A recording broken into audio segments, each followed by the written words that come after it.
Kami ingin war-warkan kepada anda berkenaan pertandingan kuis ASEAN Peringkat Kebangsaan 2022 dengan RM19,000 hadiah untuk dimenangi. Wow. Ya, jadi untuk kita berkongsi info lanjut bersama dengan tetamu kita pada waktu ini, Datuk Seri Baharan Lelaki Thiman Singgam, Pengarah Bahagian Media dan Komunikasi Korporat Jabatan Penerangan Malaysia. Selamat pagi, Datuk. Selamat pagi, Hani. Selamat pagi, Munawar. Ya, baik.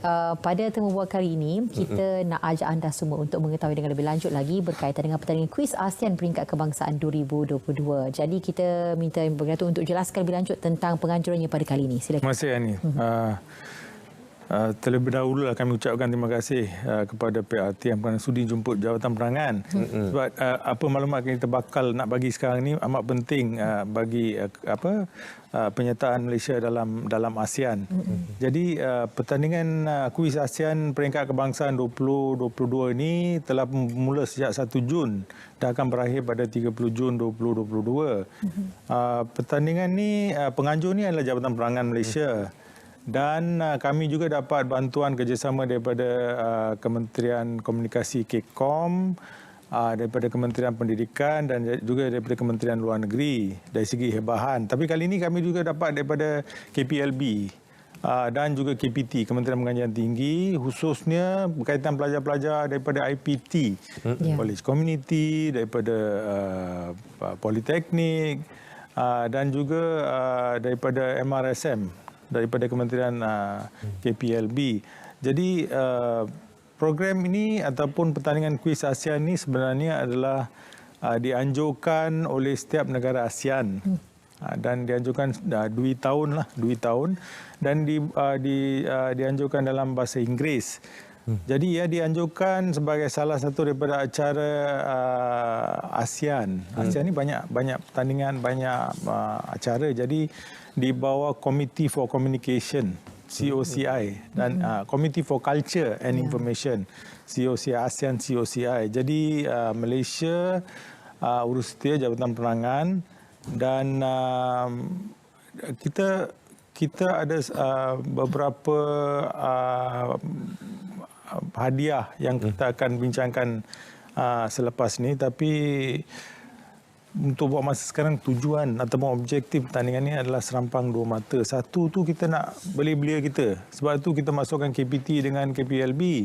Sebab apa? Kita nak belia-belia kita belajar ataupun mempunyai serampang dua mata yang saya masukkan tu. Yang pertama tu mendapat kefahaman tentang negara-negara ASEAN. Dari segi kebudayaan, sosiopolitik, sosioekonomi, daripada sukan, macam-macam. Yang kedua, kita nak membudayakan pembelajaran ataupun minat membaca di kalangan belia-belia ini. Tapi walaupun saya cakap belia-belia ni, tapi memang penyertaan bagi pertandingan ni terbuka kepada 2 kategori lah. Yang kita akan sebutkan ataupun kita akan bincangkan selepas ni lah. Jadi tujuan ni adalah untuk memberi seolah-olah satu avenue kepada belia-belia kita, kepada remaja kita, kepada pelajar-pelajar kita dan juga kepada rakyat Malaysia untuk membaca lebih, mengetahui lebih tentang apakah itu ASEAN dan bagaimana sebab kita ada dalam 700 juta, hampir 1 bilion. Saya ingat dalam 20 tahun lagi ASEAN, gagasan ASEAN ni akan mempunyai lebih 1 bilion. 1 bilion. Bayangkan apa yang kita boleh capai dari segi ekonomi untuk negara Malaysia kalau kita lebih mengetahui tentang apakah itu ASEAN. Itu ni. Ya. Okey, itu sedikit berkenaan latar belakang bagi pertandingan kuis ASEAN Peringkat Kebangsaan 2022 dan juga objektif yang cuba dicapai adalah dengan menyemai budaya membaca dan juga meningkatkan ilmu pengetahuan khususnya masyarakat Malaysia berkenaan ASEAN ini. Okey, Datuk, kita sedia maklum bahawa pertandingan ini dianjurkan secara dalam talian sepenuhnya. Jadi mungkin Datuk boleh kongsikan siapakah yang boleh menyertai, seperti yang Datuk katakan tadi, terbuka kepada 2 kategori. Apa sebenarnya syarat-syarat penyertaan bagi pertandingan ini, Datuk? Masih Munawar. Kita ada 2 kategori ya. Satu seperti yang sebut tadi, kita punya target, kita punya sasaran tu pelajar sekolah. Jadi pelajar sekolah ni umur daripada 15 hingga 17 tahun dan satu lagi adalah kategori terbuka warga negara Malaysia. Okey, dua-dua kategori ini kita mestilah warga negara Malaysia. Kategori terbuka ni umur 18 ke atas lah. Kalau yang dah berpencen pun, yang dah 70-80 tahun pun boleh ambil bahagian juga. Dengan syarat mesti mendaftar dahulu dan selepas tu baru akan dikemukakan soalan-soalan yang perlu dijawab. Jadi format pertandingan secara online ni bukan saja dikekalkan pada edisi ke-10 Kuis ASEAN pada tahun ini, malah sistem aplikasinya juga telah ditambah baik berbanding edisi terdahulu. Dan sistem aplikasi pertandingan Kuis ASEAN 2022 ni boleh diakses di mana-mana saja dengan menggunakan peranti masing-masing lah. So, kamu boleh duduk dekat coffee house Starbucks ke, dekat kampung ke, asalkan ada wifi, ada internet, bolehlah. Tapi dengan syarat kena mendaftar dulu ya. Jadi pesanan penting. Ini saya kena baca ya, sebab ini penting supaya peserta yang ingin bertanding tu memahami apa yang perlu dibuat. Jadi yang nombor satu ya, ini untuk kategori pelajar sekolah.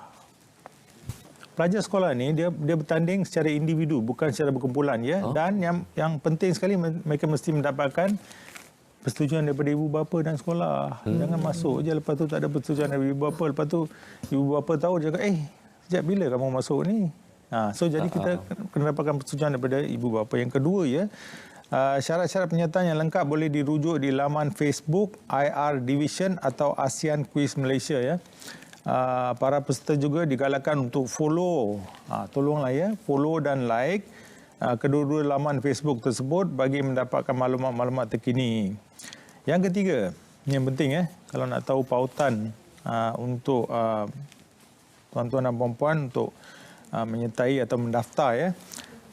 Sistem aplikasi pertandingan Kuis ASEAN yang seperti yang kita tahu diaktifkan pada 1 Jun tu boleh diakses melalui pautan www.aseanquiz2022.com.my atau quizasian.penerangan.gov.my.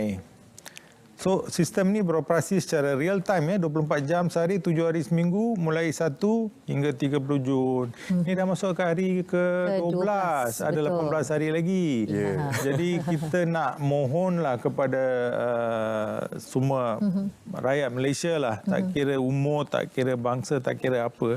Sebab ini kita nak tunjuk yang kekitaan kita dalam ASEAN. Macam mana kita nak bercakap pasal ASEAN bila kita sendiri tak tahu tentang gabungan atau gagasan ASEAN.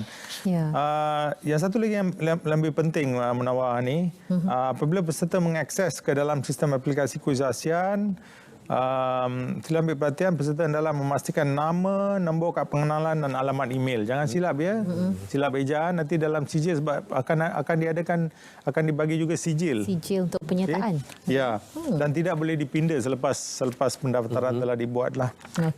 Jadi itu serba sedikit. Yang lain saya rasa tak perlulah saya terangkan di sini, sebab mereka boleh akses segala maklumat dalam pautan yang kami berikan tadi.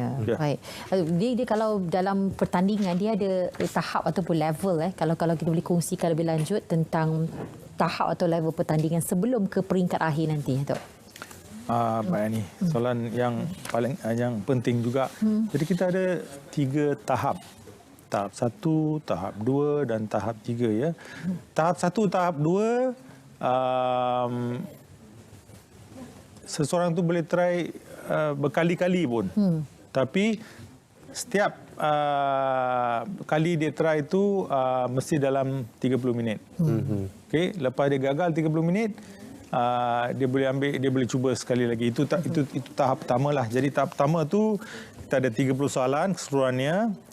10 soalan aneka pilihan objektif. Kita dulu kat sekolah kalau dapat soalan objektif, cerialah sebab boleh main tekan je kan. Dan 20 soalan betul salah. Itu je. 30 soalan. Tempoh masa untuk menjawab seperti yang saya kata tadi 30 minit. Dan untuk melepasi tahap 1, maka minimum perlu jawablah 20 soalan ya dengan betul. untuk meneruskan ke tahap 2.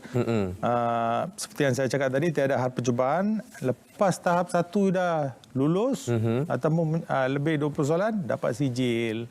Cantik juga sijil tu. Cantik. Boleh tayang tu. Boleh frame dan simpan di rumah. Kemudian tahap 2. Sama juga, 30 soalan, 20 soalan aneka pilihan, objektif. Tempoh masa pun 30 minit. Dan, tapi di sini ya, daripada 30 soalan, mesti memperoleh markah minimum 25 soalan. Dijawab dengan betul, bagi meneruskan ke tahap 3. Tiada hal percubaan.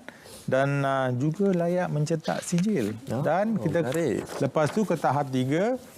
Juga 30 soalan, tapi hanya 3 kali percubaan. 3 kali percubaan sahaja. Tak bolehlah cuba kali keempat. Kenapa tak boleh masuk kali keempat? Tak ada ya. Tahap 3 tu yang top lah. So, senarai pemenang pertandingan bagi kategori terbuka ya. Kategori terbuka juga penting. Sebab kita pun nak juga orang-orang dewasa ni memahami tentang ASEAN dan sebagainya. Berdasarkan pencapaian terbaik, memperoleh markah tertinggi dan masa terpantas di tahap 3. Bagi kategori murid sekolah pula. Ini khas untuk murid sekolah ya. Kalau ada adik-adik, Ani, Munawar, adik-adik boleh yang ada boleh beritahulah.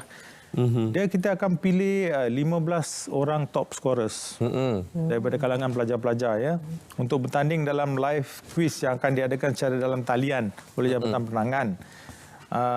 Dan daripada 15 orang top scorers ni, 3 pemenang utama, Johan, Naib Johan dan yang mendapat tempat ketiga bagi kategori murid sekolah ni, kita akan bagi training of trainers di Jabatan Penerangan.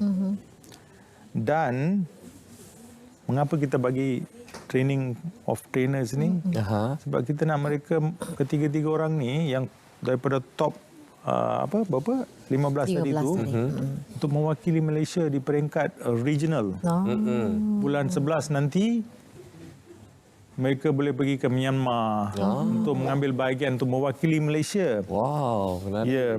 So format pertandingan di peringkat regional tu belum dimuktamadkan lagi lah. Ya, itu saja ya. Baik, itu antara informasi-informasi penting berkenaan pertandingan kuis ASEAN peringkat kemasan 2022. Seperti yang kita sudah maklum, hadiah wang tunai berjumlah RM19,000 untuk dimenangi kategori Johan, 2,500 beserta trofi dan juga sijil. Naib Johan RM1,500, tempat ketiga RM1,000, keempat dan kelima RM750 dan 10 hadiah sagu hati bernilai RM300. Jadi untuk anda mengetahui dengan lebih lanjut berkenaan pertandingan ini, anda boleh terus saja ke www.aseanquiz2022.com.my ataupun quizasian.penerangan.gov.my. Ya, dan untuk belajar lebih lanjut lagi informasi, kita nak tambah ilmu dan sebagainya, boleh pergi ke penerangan.gov.my ataupun sekarang kita minta sokongan daripada semualah untuk kita menggalakkan lagi semua untuk terus serta ke like dan follow Facebook R Division dan ASEAN Quiz Malaysia. Jangan lupa untuk follow sekarang ni, okay? Baik, jadi untuk kesempatan ini kita mengucapkan terima kasih kepada Datuk Siva Balan Anak Lelaki Etir Manasinggam, Pengarah Bahagian Media dan Komunikasi Korporat Jabatan Penerangan Malaysia atas perkongsian pada hari ini berkenaan pertandingan kuis ASEAN. Jom ramai-ramai kita menyertai pertandingan kuis ASEAN terbuka kepada 2 kategori, murid sekolah dan juga terbuka. Ya, kita bolehlah. Boleh, lepas ni boleh masuk. Dia pun seronok rasanya. Okey, baik. Jadi untuk waktu ini kita nak berehat seketika dan kita akan